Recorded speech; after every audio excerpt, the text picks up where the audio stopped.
Sabi daw mga kababayan nitong si Nadia Montenegro, ito po yung tauhan ni Senator Robin Padilla na di umano mga kababayan ay naakusahan or may aligasyon na gumagamit mga kababayan ng ipinagbabawal na damo.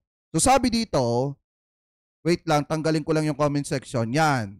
Sabi dito mga kababayan,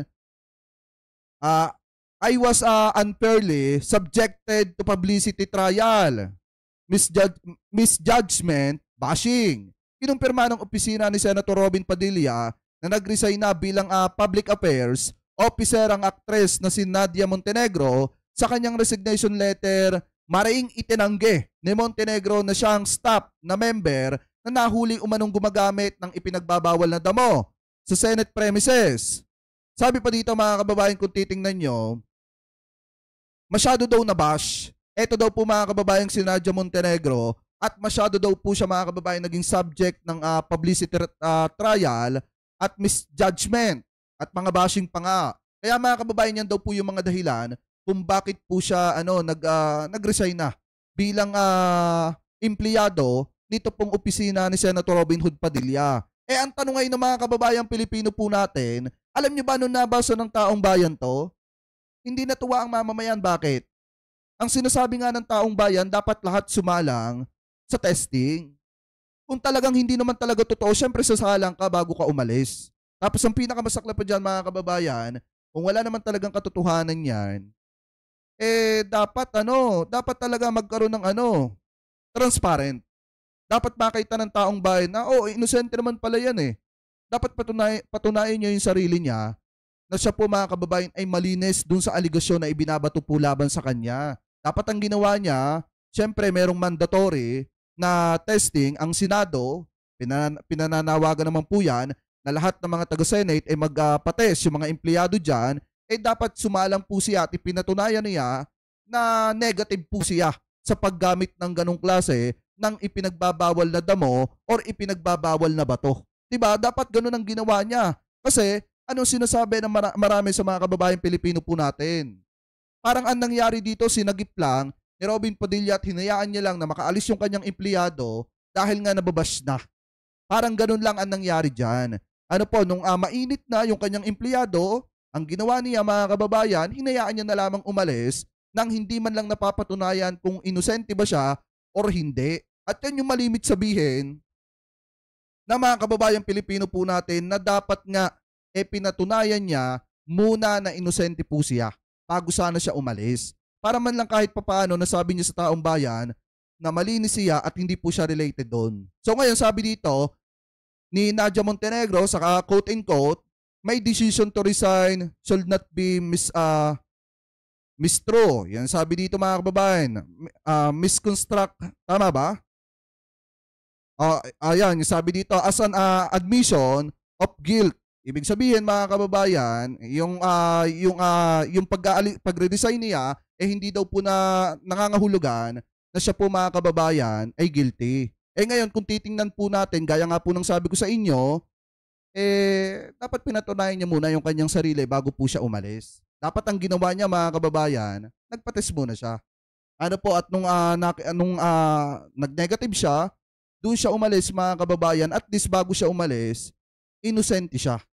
Wala siyang kasalanan ng ganong klaseng paggamit ng ipinagbabawal na damo. Ngayon, hindi po matanggap ng taong bayan yan kasi nga, parang ang lumalabas dito, isinalba ni Robin Padilla yung kanyang staff.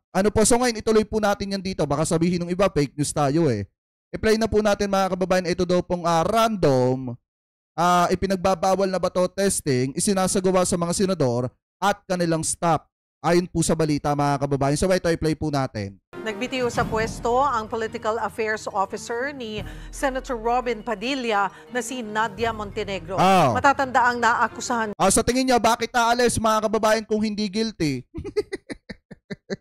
Diba? Alam niyo, sa totoo lang para sa akin kaya po yan umalis kasi nga, baka di umano, totoo.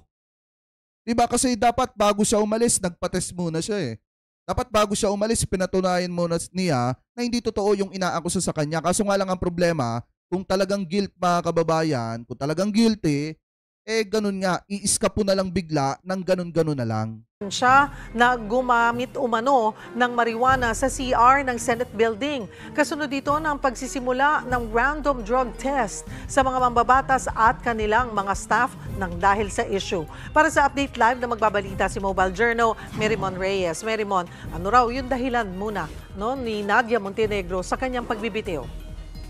Cheryl, actually yan yung inaabangan natin kasi kani-kanina nga lamang lumabas itong pinaka-official statement mula sa tanggapan ni Senator Robin Padilla na natanggap na nila yung written explanation, pati yung resignation ni Nadia Montenegro bilang officer nga ng kanyang tanggapan. So far, wala pang nakalagay dito mismo na pagpapaliwanag pero inaasahan natin na within today, maaaring ilabas na rin yung narrative explanation ito kasi last week, ang pinaka-nakuha natin mula rin sa investigasyon ng OSAA, itong si Nadia Montenegro, nung siya kinausap, kasi siya lang daw yung nakitang tao dito sa may comfort room, malapit sa extension offices ng mga senador, wala raw siya, hindi raw siya gumagamit ng ipinagbabawal na droga, hindi rin daw siya naninigarilyo, pero meron daw siyang bit-bit na vape na maaaring pinagmulan nung ni-report na di pangkaraniwang amoy. So siya, nilaabangan natin ngayong araw kung ilalabas na ba itong pagpapaliwanag. Pero ang malinaw, bukod doon sa written explanation, natanggap nila yung resignation ni Montenegro at tinanggap nila ang resignation. Cheryl. So now that she is... Dapat ang ginawa mo, Senator Robin Padilla, dapat sinabi mo muna sa kanya o bago ko tanggapin niya resignation mo, magpa-test ka muna doon. Wala namang problema magpa-test doon. Kung ikaw ay talagang malinis, patunayin mo sa taong bayan na malinis ka at wala kang itinatago at kung talagang ayaw mo na magtrabaho sa akin, kasi nga, sabi mo na sumalang ka sa maling panghuhusga ng sambayan ng Pilipino o di malaya kang makakaalis ng malinis ang pangalan mo. Ang problema, hinayaan lang niya mga kababayan na umiska po yung kanyang staff nang hindi man lang napapatunayan na malinis yung kanyang konsensya o malinis mga kababayan yung kanyang sarili. Diba? So ngayon ituloy pa natin. Is resigned, ibig sabihin ba tapos na rin yung kanilang investigasyon or tapos na itong kasong ito? Cheryl, ang nasabi dyan ng opisina ni Senator Robin Padilla last week, gagawa sila ng kanilang sariling investigasyon. Hihintayin nila within 5 days yung pagpapaliwanag nito ni Nadia Montenegro. And then pagkalabas nitong explanation, titignan natin kung paano rorolyo itong usapin tungkol sa drug testing sa Senado. Kasi even sila Senate Minority Leader, Tito Soto, minumungkahi nila na sana gawin na raw talaga ang random drug testing dito sa Senado sa mga opisyal, maging sa mga staff. Kasi biruin nyo, dito sa sinabi ni Nadia Montenegro na may decision to resign should not be misconstrue. Tama ba? Pakitama na lang ako kung ako po ay mali. As an admission of guilt, it is not. Pero kung talagang hindi ka guilty, dapat ginawa mo, nagpaano ka muna. Nagpa-test ka muna. Para hindi lumalabas sa isipan ng mga kababayang Pilipino po natin na sinagip ka ni Robin Padilla sa isang issue na matinding kahihiyan. Dapat ganyan yung ginawa sana ni Senator Robin Padilla. Bago niya sana pinaalis yung kanyang staff, dapat pinagpa-test mo muna. Kasi kayo yung unang nananawagan noon Magkakasama kayo ni Bato de la Rosa nung gumagawa kayo ng hearing sa PIDEA Leaks. Napilit ninyong idinadawit, isinasama yung mga pangalan ng mga taong wala namang kinalaman at ginagawa sa mga ganong klase ng gawain.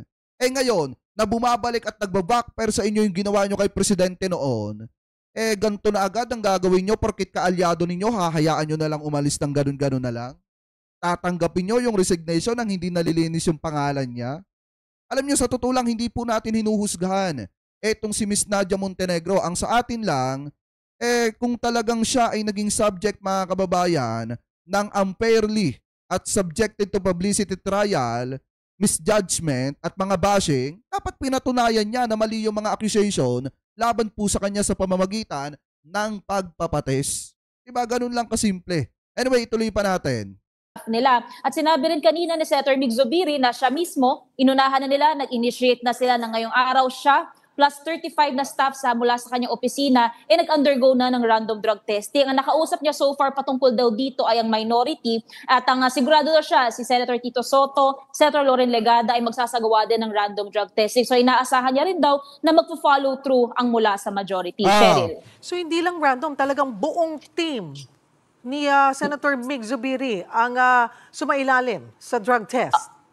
Yes, Cheryl, ang nasabi kasi dito ni Senator O dapat ganyan din yung ginawa mga kababayan ni Senator Robin Padilla. Buong team niya dapat ay sumalang din sa ganyan. Katulad nung team ni Senator Mig Subire. Dapat ganyan yung ginawa niya. Para nang sa ganon, kahit papaano yung taong bayan hindi mag-iisip na isinalba ni Robin Padilla yung kanyang staff sa matinding kahihiyan. Mix mula pa raw ng kongresista siya, parte na raw talaga ng inisyatibo niya yung annually, every year, merong once na gagawing random drug testing sa kanyang opisina. So siya, kanina, nauna na siya, sunod naman yung 35 niyang staff. And nilinaw niya rin, itong kanyang sinagawa yung sa kanilang urine samples na ipapasa, ito ay sasalain or susuriin para raw doon sa mga illegal na droga na shabu, marijuana, cocaine, ecstasy at opium. Nilinaw niya wala silang hair follicle test dito, pero bukas naman daw silang tanggapin ito kung sakaling merong may rekomenda sila sa kanila na laboratory para daw isagawa ito. So inaasahan din ni Senator Migs, yung iba rin daw mga tanggapan ng opisina dito, sana raw gawin din ito. Cheryl. Alright, maraming salamat for the update. Di ba mga kababayan kayo? Kung kayo tatanungin ko, eto press 1 nga sa mga kababayan Pilipino po natin na nakatutok ngayon na sumasang-ayon sa sinasabi po natin na dapat bago pinaalis ni Senator Robin Padilla o bago niya pinayagan na mag-resign, eto pong kanyang staff na si Miss Nadia Montenegro, dapat dapat nagpa-test muna. Para nang sa ganun kahit papaano nalinis niya yung kanyang pangalan sa mata ng mamamayang Pilipino para hindi naman masabi na isinalba ni Robin Padilla yung kanyang staff sa matindi pong kahihiyan. Parang ang lumalabas kasi dito, alam nyo saglip na masaya yung mga kababayang Pilipino po natin dahil umalis sa trabaho etong si Miss Nadia Montenegro. Hindi po masaya ang taong bayan.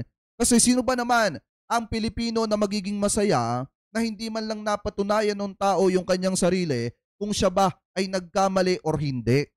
Dapat ang ginawa muna ni Senator Robin Padilla, pinagpates muna niya si Miss Nadia Montenegro at sa kanya pinayagang mag-resign nang malinis yung pangalan. Para na sa ganon, hindi naman naaakusahan ng kung ano-ano ng taong bayan etong si Miss Nadia Montenegro. Uulitin ko, hindi po natin sinisiraan dito o binabatikos etong si Miss Nadia Montenegro. Ang sa atin lang mga kababayan, sana napatunayan man lang niya yung kanyang sarili na siya po ay inosente bago po siya umalis ng tanggapan ni Senator Robin Padilla. Yun po yung sa atin. Wala po tayong personal na galit mga kababayan kay Miss Nadia Montenegro. Ang sa atin lang, dapat napatunayan muna niya na siya po ay inosente at malinis yung kanyang pangalan bago po siya umalis mga kababayan ng Senate. Yun po yung sa atin. Ano po kaya po natin sinasabi? Yung mga ganyang klase ng salita.